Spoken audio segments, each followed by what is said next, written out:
जो मर गया, जो कब मर गया उसका भोग लगाया जा रहा है, उसकी पूजा चल रही है, मरे हुए लोगों की पूजा हो रही है भगवान कहकर। वो लड़ाई हम लड़ रहे हैं, परोक्ष की लड़ाई। वो कहता है हमारा देवता बड़ा, वो कहता है हमारा भगवान बड़ा, वो कहता है हमारा भगवान बड़ा।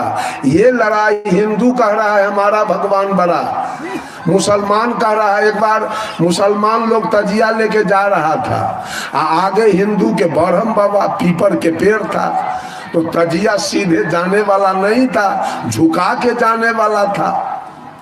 तो मुसलमान लोग देखा कि इसका डाल काट देते हैं और तजिया सीधा पास करेंगे। हिंदू को मालूम हो गया कि हमारे ब्रह्म बाबा कोई काटेगा। हिंदू लोग भी भाला फरसा लेके पहुंच गया, कहा कि आज हमारा ब्रह्म बाबा कटाया कि कुल मुसलमान को काट देंगे आज। अब तो दोनों में लड़ाई शुरू हो गई। एक कबीरपंथी साधु आ रहे थे बाबा जी, देखा बहुत लोगों को, कहा क्या बात है? कहा बाबा देखिए ना, ये हमारे ब्रह्म बाबा को काटना चाहता है मुसलमान लोग कि तजिया हम झुका के नहीं ले जाएंगे, बिल्कुल सीधे खड़े खड़। बाबा कहे कि आपके ब्रह्म बाबा में कितना ताकत है हमको बता दीजिए। कहा कि हमारे ब्रह्म बाबा में तो इतना ताकत है कि अभी दिन को रात कर देगा। कहा भला बताइए, इतना ताकत आपके देवता में है? मुसलमान से पूछा आप लोगों को क्या हुआ? कहा बाबा हम चाहते हैं तजिया को सीधा ले जाएं, झुका के नहीं। झुका दिए तो हमारी गलानी है, हम चाहते हैं पेड़ को काट के तब ले जाएं। बाबा पूछे तुम्हारे अल्लाह में कितना ताकत है? कहा हमारा अल्लाह तो अभी पेड़ को उखाड़ दे सकता है। कहा कबीरपंथी साधु कहा भला बताइए, तुम्हारे देवता में इतना ताकत, इसके देवता में इतना ताकत, तो तुम दोनों आदमी अपना अपना देवता के एक को जंघिया लगौटा सिया के दे दो और दोनों फरिया लेगा। तो लोग काहे करते हो? कैसे जाएगा तजिया? वो फरिया लेगा अपना। बंधुओं, फोकट की लड़ाई। मैंने कहा कि बेटा के देह पर, अब बेटी के देह पर गंजी नहीं है, कुर्ता नहीं है, अब 20,000 रुपया कर्जा काट के चले गए बैजनाथ धाम, अब पंडा के यहाँ जाके 20,000 दे दिए। आप लोग गौर कर लीजिए, बैजनाथ धाम के पंडा के बेटा बेटी का विवाह कहीं बाहर नहीं होता है, चचेरा भाई से, ममेरा भाई से, मौसेरा भाई से उसका विवाह चलता है। क्यों? बैजनाथ धाम में 200-400 बकरा रोज काटे जाते हैं, खून की नाली बहती। और बैजनाथ धाम में 2-4 मन मिठाई भी रोज चढ़ाना चढ़ता है, और सारे मिठाई और मांस का भाग लगता है, हिस्सा, और सारे पंडा के यहाँ डिस्ट्रीब्यूट होता है, सबके यहाँ भेजा जाता है। और पंडा के बेटा बेटी पोता पोती को रोज मांस और रोज मिठाई मिलता है खाने के लिए। उस लड़की को, ये कौन गांव है? तिलकारी। तिलकारी में अगर ब्याह कर दिया जाए, एको दिन रह सकती है? कौन ऐसा आदमी है जो रोज उस लड़की को मांस और मिठाई देगा खाने के लिए? एक दिन नहीं रह सकती है। इसलिए विवाह होता है, ऊ पंडा के बेटा, ई पंडा के बेटी, ई पंडा के बेटी, ऊ पंडा के बेटा से विवाह शादी चलता है कि नहिरों में मांस मिठाई मिले और ससुरालों में मांस मिठाई मिले, दोनों जगह। ये इसके चक्कर में हमारा घर ठीक नहीं है। अभी हम आ रहे थे दूसरे जगह भंडारा से, वो ऋषिदेव का गांव था मुसहर का, किसी के छप्पर पर बढ़िया से खड़ नहीं, और वो दीना भद्री का पंडाल लगाया इतना बड़ा, दीना भद्री के पूजा करने के लिए। ज्ञान कहाँ चला गया आपका? है परोक्ष के लिए इतना। साहब कबीर कहते हैं, मंदिर मस्जिद गिरजा रच कर भाई ही भाई को तज कर, मजहब के दामन में छिप कर खींच रहा किरपान कि मुझको मिल जाए भगवान। आज हम मजहबी दंगा कराना चाहते हैं। आप लोगों को पता है, संत जरनैल सिंह भिंडरवाला अमृतसर के स्वर्ण मंदिर में बम पिस्तौल का जकीरा रखा था।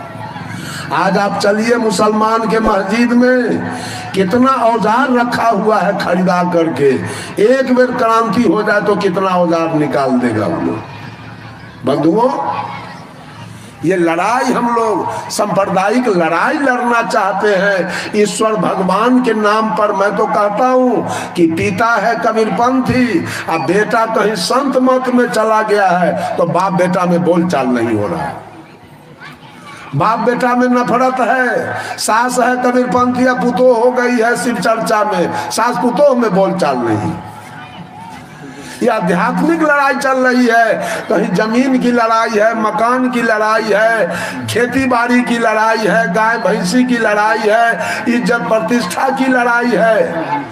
अब ऊपर से हम लोग फोकट में मुफ्त में देवी देवता की लड़ाई लड़ रहे हैं। कितना जगह इसकी लड़ाई चल रही है, देवी देवता की लड़ाई।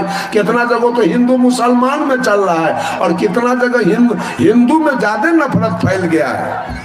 क्यों फैल गया? इसमें बहुत लोग धर्म के परिवर्तक लोग हो गए। अब बाल जुगेश्वर जी और सतपाल जी दोनों सहोदर भाई हैं, लेकिन बाल जुगेश्वर जी और सतपाल जी के दोनों के चेला में बोलचाल नहीं है। मैंने लिखा बाल जुगेश्वर और सतपाल जी दोनों है सहोदर भाई, अब फैक्ट्री दोनों की अलग अलग है, वस्तु एक के बनाई। जिसको नाथ ब्रह्म कहते हैं, बाल जुगेश्वर जी जिसको नाथ ब्रह्म कहते हैं, उसको सतपाल जी अनहद नाथ कहते हैं। जिसको बाल जुगेश्वर जी ज्योति ब्रह्म कहते हैं, इसको ही परम प्रकाश कहते हैं। बात तो दोनों बराबर है, दोनों भाई की दुकानदारी अलग अलग। ऐसा कर कर के दुकानदारी अलग अलग करा करा करके मैं आपको कहना चाहता हूँ, जितने विद्वान और जितने पहुंचे हुए परम पूजा विलाग साहब थे, धर्म स्वरूप साहब हैं, अगर चाहते तो अपने नाम का ये लोग पंथ चला सकते थे, बढ़िया से चल जाता। लेकिन नहीं, कबीर साहब के विचारों को दूर दूर तक फैलाने का काम इन लोगों ने किया है। ईमानदारी पूर्वक, कोई लड़ाई नहीं, कोई झंझट नहीं।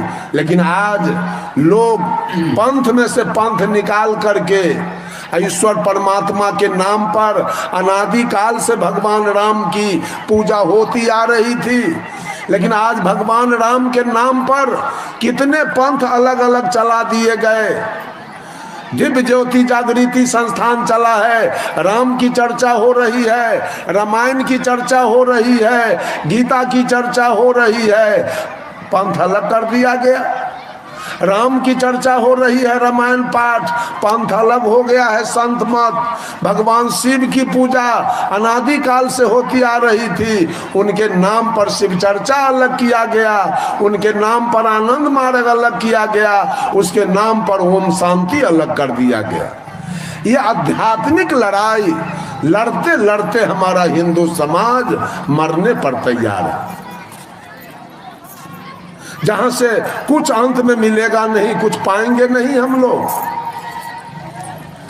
परोक्ष की लड़ाई चल रही है, या तो हम प्रत्यक्ष के लिए चोरी दलाली बेईमानी घुसखोरी हत्या बलात्कार कर रहे हैं, भाई भाई को मार रहा है, प्रत्यक्ष संपत्ति के चलते वो हम हमारे हाथ से छूट जाएगा। नहीं तो परोक्ष की लड़ाई हम लड़ रहे हैं देवी देवता की, जिसको कभी देखा नहीं। ये दो लड़ाई हमारी चल रही है मुफ्त में। जमीन वाला तो कुछ है जो खाते पीते हैं, पहनते ओढ़ते हैं, लेकिन ये तो बिल्कुल मुफ्त की लड़ाई है, परोक्ष की लड़ाई, देवी और देवता, ईश्वर और परमात्मा की लड़ाई। आज हिंदू को अगर फ्री कर दिया जाए तो मुसलमान को मार सकता है, और मुसलमान को फ्री कर दिया जाए तो हिंदू को कत्ल कर दे सकता है। किसके नाम पर? ईश्वर परमात्मा, देवी देवता और भगवान के नाम पर कत्ल हो जाएगा। बंधुओं, कितना टाइम हुआ? हो गया है। थोड़ी सी चर्चा मैंने किया। ज्ञान 3 प्रकार के होते हैं, प्रत्यक्ष ज्ञान, परोक्ष ज्ञान। समय पूरा हो गया है, 9 बज गया है। अब आरती पूजा होगी, संतों की विदाई होगी, तमाम लोग, अंतिम विदाई का बेला है। सब लोग बड़े ध्यान से शब्द को ग्रहण किए हैं सब लोग। इस सत्संग के आयोजक मंडल सब लोगों को लाख लाख साधुवाद धन्यवाद। जितने श्रोतागण बंधु हैं सबको साधुवाद धन्यवाद। जितने पंडाल बना के मालिक हैं, साउंड के मालिक हैं, सबको लाख लाख साधुवाद धन्यवाद देते अंत में अपने वाणी को यही विराम देता हूँ।